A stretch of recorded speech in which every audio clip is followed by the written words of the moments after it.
এবার পরিবেশনের পালা। গরম গরম পরিবেশন করুন। এটা আপনারা মাটন, চিকেন, এমনি ভেজিটেবল, ডাল সমস্ত কিছু দিয়ে খেতে পারবেন। এমনিও খেয়ে নেওয়া যায় নুন ঝাল। এই বর্ষাতে একবার ঝিরিঝিরি বৃষ্টি পড়ছে, ঘরে কিচ্ছু নেই, এই আইটেমটি যদি ঘরে চালের খুদ থাকে তাহলে তো আর কোনো কিছু চিন্তা করতে হবে না। আমি যেভাবে বানিয়েছি অবশ্যই এভাবে বানিয়ে খান। আর আমার খুদের এই রেসিপিটা যদি ভালো লেগে থাকে তাহলে আমার চ্যানেলটিকে সাবস্ক্রাইব করে আমাকে সাপোর্ট করুন। সবাই ভালো থাকুন, সুস্থ থাকুন। আজকের মতো আসি, আল্লাহ হাফিজ।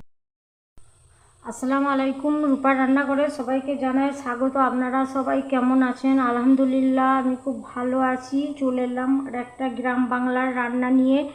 এখানে আমি নিয়েছি ভাতের চাল, যে নর্মাল চাল হয়, সে চালের যে খুদ হয়, সে খুদ দিয়ে আজকে আমি ভুরভুরি রান্না করব।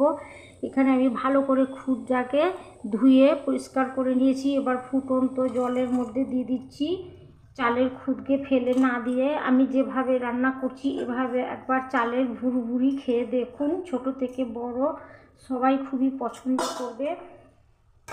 ফুটন্ত জলের মধ্যে দিয়ে নর্মাল যে ভাত রান্না করি আমি সেইভাবে রান্নাটা করে নেব। আমার খুদ সেদ্ধ হয়ে গেছে। খুদ বা ভাঙা চাল যেটাই বলুন না কেন, আপনাদের যেটা সুবিধা হবে সেটাই বলবেন। নর্মাল যে ভাত খাই আমরা সেই ধরনের করে নিতে হবে, খুব গলিয়ে দেবেন না, যেমন ভাত হয় ঝরঝরে ভাতের মতো করে নিতে হবে। কড়াইয়ের মধ্যে আমি দিয়েছি সাদা তেল, আপনারা ঘিও দিতে পারেন ইচ্ছে করলে। এখানে আমি একটা পেঁয়াজকে কুচিয়ে নিয়েছি, দিয়ে দিচ্ছি শুকনো লঙ্কা। এটা একটু ঝাল ঝাল হয়। লঙ্কা আর পেঁয়াজ লাল করে আমি ভেজে নেব। পেঁয়াজ লাল করে ভাজা হয়ে গেছে। এর মধ্যে আমি দিয়ে দিচ্ছি হলুদ গুঁড়ো। হলুদ দিয়ে দিচ্ছি একটু হলুদ ঝাল ঝাল নুন ঝাল হয় খেতে। এবার আমি দিয়ে দিচ্ছি ভাঙা চালের খুদ বা ভাত যাই বলুন না কেন।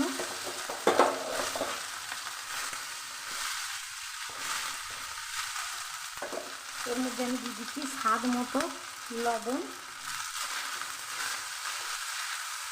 দেখতে খুব সুন্দর, খেতে তো অসম্ভব মজার। অবশ্যই একবার ট্রাই করবেন। চালের খুদকে ফেলে না দিয়ে এভাবে ছোট থেকে বড় সবাই খুবই পছন্দ করবে। এভাবে নেড়ে নেড়ে একটু ভেজে নেব। আমার খুব ভালো করে মাখা হয়ে গেছে, দেখেই আপনারা বুঝতে পারছেন। এবার আমি প্লেটের মধ্যে তুলে নেব।